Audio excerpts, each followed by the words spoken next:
Alfredo, ¿qué tal? ¿Cómo vamos? ¿Qué tal? ¿Cómo estás, Ricardo?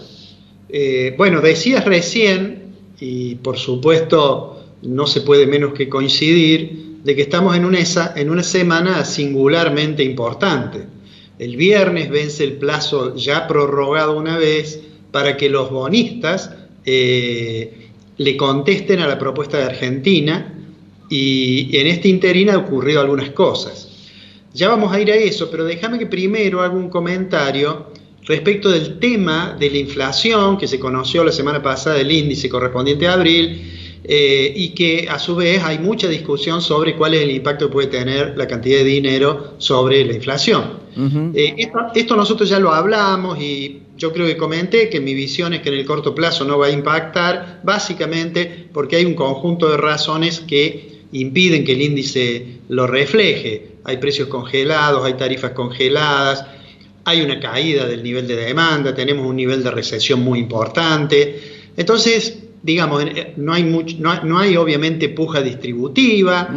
El dólar oficial lo controla fuertemente, lo va haciendo, digamos, crecer muy moderadamente.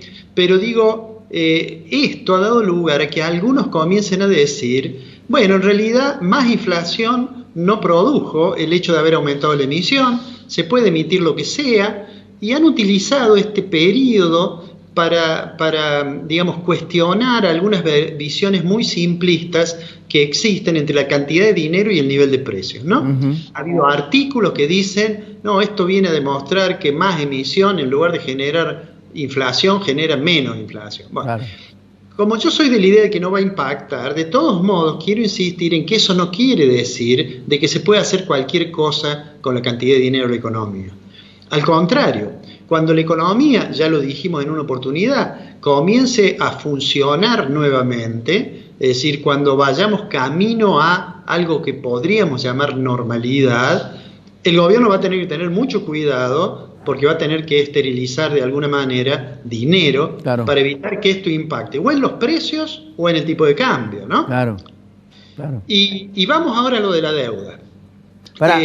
Alfredo, sí, antes de eso, sí. Fíjate que se ha aparecido, o por lo menos se puso en debate, una palabra de Melconian, corona moneda. Es decir, esto ha traído una discusión entre los mismos economistas porteños particularmente, entre si es viable o no es viable, si esto es cuasimoneda o no va a ser cuasimoneda, si se va a respetar el peso, se va a respetar la corona, el corona pesos, es decir, ha abierto eso, una discusión. Sí, bueno, y eso tiene que ver con el hecho de que la inevitable intervención del Estado, que supone más gastos, paralelamente a la caída de la recaudación, genera aumento del déficit. Argentina no tiene acceso al mercado internacional de capitales, no puede endeudarse tampoco internamente más, entonces emite.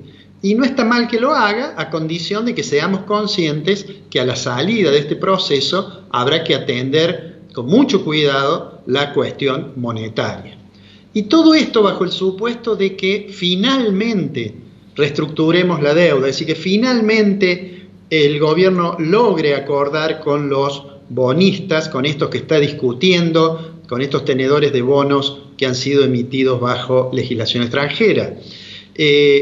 Ya quedó atrás, y nosotros lo dijimos en el primer momento, quedó atrás la afirmación de que esta era la última propuesta que hacía Argentina. De hecho, eso era inevitablemente iba a ocurrir, o que Argentina modificaba la propuesta, o que los bonistas le hacían una contrapropuesta, porque lo que había ofrecido Argentina, digamos, no resistía ningún análisis la posibilidad de que aceptaran eso, ¿no es cierto? Claro. Entonces, finalmente, han trascendido algunas contrapropuestas, básicamente de 3 grupos de bonistas, que estaría estudiando el ministro, digamos, ¿no?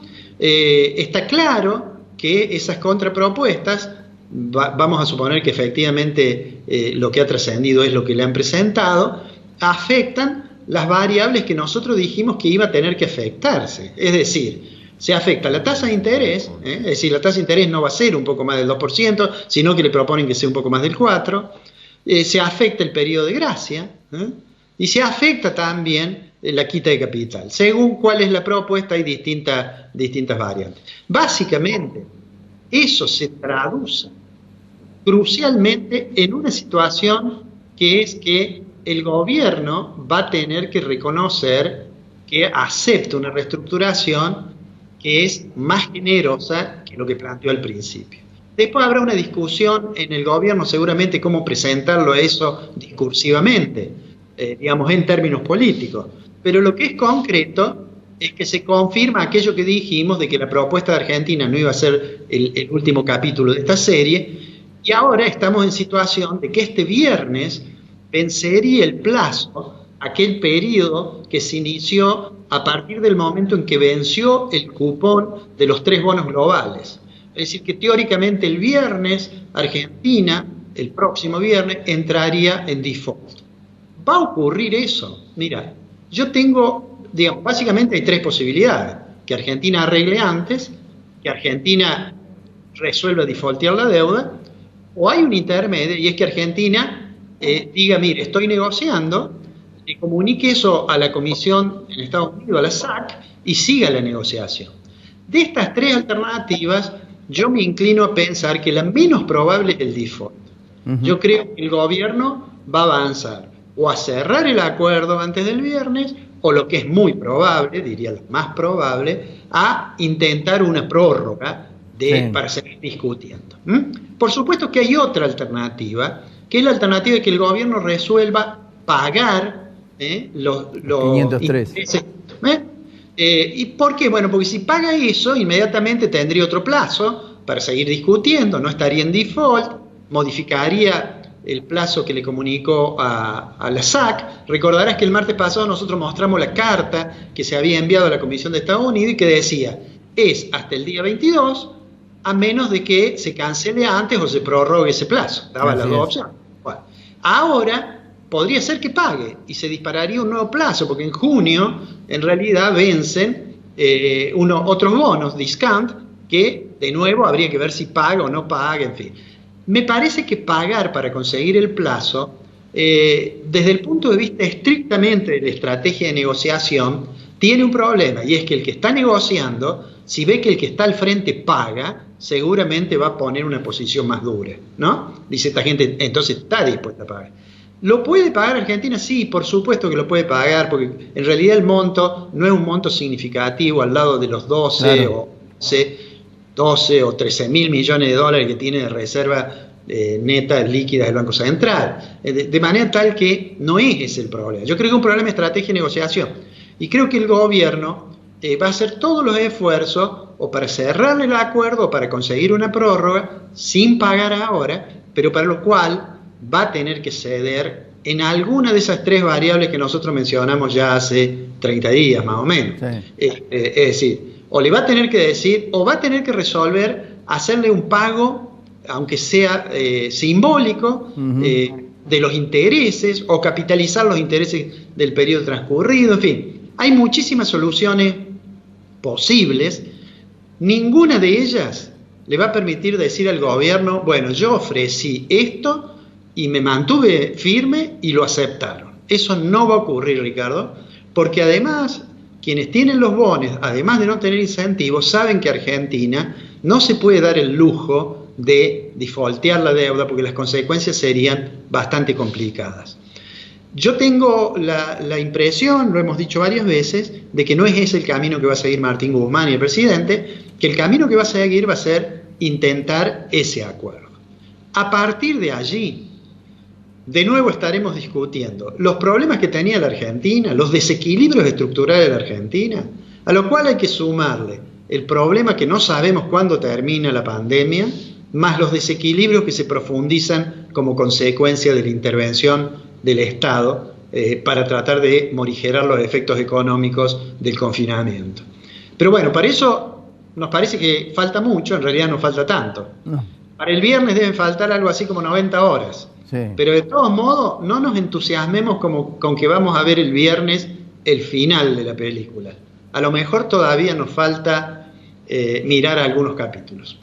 Yo me inclino por la última de las opciones que presentabas vos. Me parece que van a pedir 10, 15 días para seguir negociando, buscando estirar de alguna manera si algún acuerdo han tenido con uno o dos de los grupos bonistas para tratar de cerrar algún número.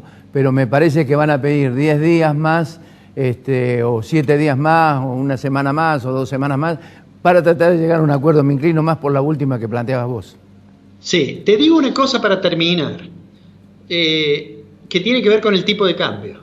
El gobierno no puede seguir dándose el lujo de que la brecha cambiaria sea tan grande, porque eso va a terminar trayéndole problemas. Pero además, te quiero mostrar un gráfico que le voy a pedir al director si lo puede poner, que es un gráfico del tipo de cambio real. Sí. No sé si alcanzas allí apreciado. Ahí lo estoy viendo. Bueno, allí ves, ahí hay 3 líneas, digamos. Sí. La línea negra, la línea negra, la más oscura, digamos, es lo que se llama el tipo de cambio real multilateral. Sí. ¿Es eso? Bueno, ¿cuánto es el dólar comparado con una canasta de monedas en términos reales? Es decir, sacando la inflación. Sí. Y aquí está hecho igual a 100, el día 15 de diciembre del 2015, cuando se unificó el mercado cambiario. Cuando el dólar pasó, ¿te acordás? De 9 a 15, más o menos. Bueno, si uno compara con ese dólar, que es del comienzo de la gestión de Macri, sí, el tipo de cambio real multilateral todavía parece que no está trazado. Lo tenemos por encima de la línea roja de 100, ¿no? Claramente. Ahora, el tipo de cambio, digamos, multilateral, que es ese que está en negro, sí, y arriba, si comparamos con el tipo de cambio real multilateral de Estados Unidos, que es la línea rosa, claramente parece que el tipo de cambio no se ha deteriorado. Sí. Pero te muestro esto para mostrarte la otra línea, que no sé si alcanzás a apreciar. Brasil. Esa es contra Brasil. Claro. Bueno, contra Brasil se nos está trazando el dólar. Claramente, todavía no mucho, pero se está trazando. ¿Y por qué? Porque Brasil viene devaluando más rápido y Argentina no está devaluando. Y eso, que por supuesto no es de una magnitud muy importante, se va profundizando y para Argentina es un problema, porque en particular yo diría para Córdoba, porque Córdoba tenemos mucha vinculación con Brasil. Y en general la Argentina tiene en Brasil uno de sus principales socios comerciales. Sí. Yo no he puesto aquel tipo de cambio con China, que es el otro socio comercial importante, porque ese no registra atraso, ese se comporta más o menos como el promedio ese que tenemos ahí en la línea negra, que dice que hoy es 11% más alto que lo que era en diciembre del 2015. ¿Por qué te pongo este gráfico? Porque a mí me parece que después que se arregle la deuda, espero que se arregle, me parece que van a volver los problemas. Y entre otros problemas, además de la inflación, además de un resurgimiento de la puja distributiva que en algún momento va a ocurrir, además de todo eso, vamos a volver a hablar, como tantas veces lo hemos hecho, del tema del tipo de cambio. Así es. Y de las dificultades que puede traer el atraso cambiario, sobre todo porque después de arreglar la deuda, Argentina tiene que esmerarse en exportar mucho, porque lo que tiene que hacer es seguramente a partir de algún momento empezar a pagar los compromisos que asuma en esta reestructuración, ¿no? Sí. Pero bueno, te quería mostrar el gráfico para tenerlo ahí, porque creo que de acá, algunas semanas o meses, vamos a estar hablando de nuevo del tipo de cambio real. Sí, o sea, esto yo he preguntado y la preocupación mía era que cuál era el dólar pasada la pandemia que iban a tomar los empresarios como el nivel de sus propios costos. Quizás tal vez no se tome el valor que tiene el blue hoy, sino que producto de la misma recesión y el aplastamiento que ha tenido en los niveles de producción, sean un poco más cautos a la hora de tomar un dólar promedio para tratar de evitar que los costos suban tremendamente, la recesión se prolongue y el consumo siga aplastado como ha estado en los últimos tiempos hasta ahora, ¿no? Sí, yo creo que no, digamos, a menos que ocurra un salto muy brusco del tipo de cambio, que puede llegar a ocurrir si hay un gran desborde monetario, en fin, pero si no, y creo yo que vamos a tener una salida que va a tener inflación alta. No adhiero a la hipótesis que algunos formularon ya hace algunas semanas, que existía un riesgo de hiperinflación en la Argentina. Claro. Fíjate un dato significativo, tomaba el dato de Brasil, 93 pesos el dólar. Si vos aplicás los 67, 68 que vale el 30%, te arrimas prácticamente a 90 pesos, que es el valor del dólar que tenés que ir a comprar, en este caso, por los 200 dólares que tenés que comprar en el home banking, si tenés que liquidarlo o tenés que hacer algún tipo de operación de esa naturaleza. Es decir, se arrima más o menos en ese sentido, ¿no? Sí, no, el numerito que ves de 93 en el gráfico, en realidad no son pesos, sino que es un número índice. Es decir, si era 100 en diciembre del 2015, ahora es 93. ¿Qué quiere decir? Con respecto a la moneda brasilera, estamos atrasados 7%, 7 puntos en relación a aquel momento, ¿no? Está bien. Pero muestra que eso no se puede profundizar porque va a traer muchas dificultades.